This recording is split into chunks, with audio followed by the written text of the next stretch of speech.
Assalamualaikum warahmatullahi wabarakatuh. Perkenalkan, nama saya Dian Nur Hayati, NPM 1911080297. Saya dari Fakultas Tarbiyah Prodi BKPI kelas E semester 3 akan menyampaikan materi tentang terapi realita. Terapi realitas adalah suatu bentuk terapi kognitif behavioral yang dikembangkan oleh Dr. William Glasser, seorang psikiater, pada tahun 1965. Reality terapi menyatakan bahwa pembelajaran manusia merupakan proses umur hidup yang didasarkan pada pilihan. Hal ini disebut teori pilihan. Glasser menyatakan bahwa manusia bebas memilih untuk menentukan dua hal pada dirinya sendiri, yaitu memilih bagaimana akan berpikir dan memilih bagaimana akan bertindak.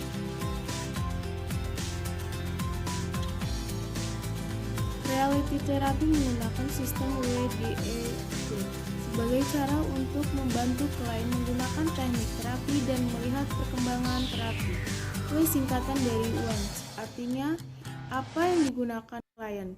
D singkatan dari direction atau bahasa Arab. Pada tahap ini, klien mengeksplorasi lebih jauh arah hidup mereka. E singkatan dari evaluation, inti reality therapy. Prastistan membantu klien mengevaluasi perilaku klien selama ini dan seberapa jauh klien bertanggung jawab atas perilaku tersebut. T singkatan dari plan atau rencana. Pada tahap terakhir ini, klien berkonsentrasi dalam merancang rencana untuk mengubah perilakunya. Selanjutnya ada konsep terapi realitas. Dalam terapi realitas, Glasser mengonsepkan ke dalam 8 langkah. Pertama, berteman atau mendampingi, melibatkan diri, kemudian menciptakan dan membangun hubungan serta relasi yang baik antara keduanya. Konsep kedua, titik fokus adalah apa yang sedang dikerjakan klien tanpa harus melibatkan sejarah kehidupannya di masa lalu. Ketiga, membantu klien untuk mengevaluasi mengenai tingkah lakunya. Keempat, dalam hal ini setelah proses evaluasi selesai, konselor mengeksplorasi perilaku alternatif yang berguna bagi klien. Konsep kelima disebutkan oleh Glasser, konselor memiliki komitmen kepada rencana perubahan sebagai tahap yang dianggap penting. Keenam, klien juga melakukan hal yang sama untuk melakukan komitmen sebuah perubahan dan belajar bertanggung jawab dalam menuntaskannya. Konsep ketujuh, tegas tanpa menghukum atau terhukum. Kedelapan, menyadarkan klien bahwa konselor menolak untuk menyerah dalam menuntaskan terapi realitas sehingga klien merasa didukung, sehingga klien juga akan mengupayakan perubahan yang lebih efisien. Sebagaimana dinamika manusia dan konsep terapi, Glasser kemudian mengidentifikasi perilaku secara keseluruhan, yaitu perilaku aktif, pikiran, perasaan, dan fisiologi.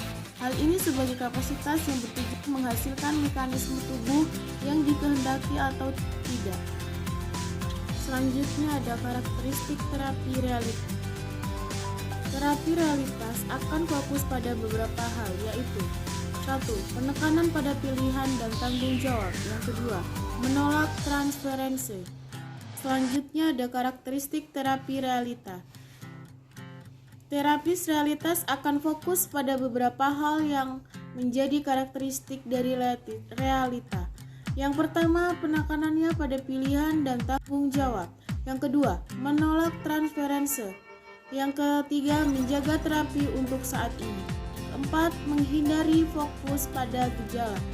Yang kelima, tantangan gambaran sakit mental tradisional. Lalu selanjutnya ada prosedur terapi realita.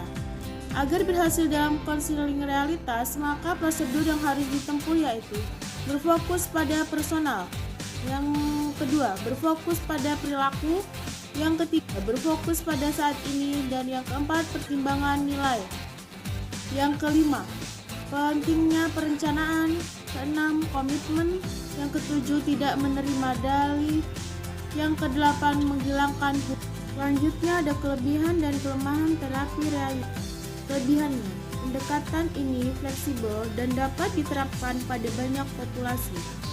Lalu selanjutnya ada pendekatan ini konkret. Baik konselor maupun klien dapat dinilai untuk mengetahui seberapa besar kemajuan yang telah dibuat.